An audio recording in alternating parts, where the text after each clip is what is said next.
You're not gonna be successful in business if you continue watching all the videos and movies and sports events that you continue to watch throughout the days and months and years.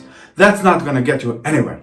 But think, any job will do, a job that brings you income to start, and then you will have a transition plan. Once you start the job, you get money coming in, you get time to think about your side hustle, you get time to think about what you can learn quickly, and also think who are the other people who might want to work with you, so you can create some kind of joint partnership. In my experience, partnerships have brought me great value because I have worked with people with whom I have related, with people who we have created joint goals, joint objectives.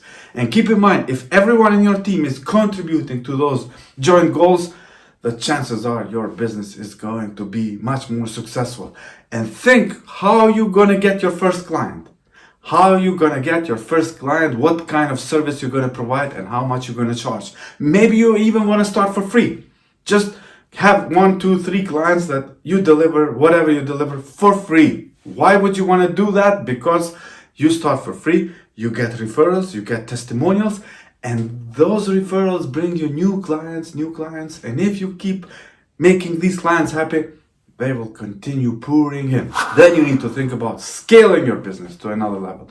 But before we get there, think about the steps 1, 2, 3, 4. How do you get there? Starting today. And keep in mind, if you make progress every day, every week, every month, you will be closer to reaching your goals. But if you sit down like this and watch movies all day long, then you're not going to make any progress. The next day, you're going to be at the same level that you were today. And that's not ideal.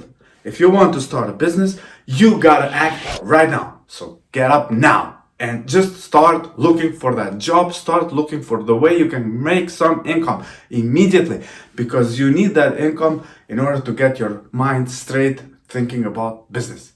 And usually people who tell you, I have started a business with no money, they forget to tell you that they had no rent to pay because their parents paid for it, or they had a shitty job that they did in order to pay the rent and all the living expenses. This is what we cannot forget, because we keep listening to these top entrepreneurs how telling us, oh, I created a business in the garage. Fine. But don't forget that there are some other stories that they're not telling you. They are not telling you that they did this shitty job in order to get income to live their life and to start thinking and relaxing and brainstorming about their business and creating value for their business.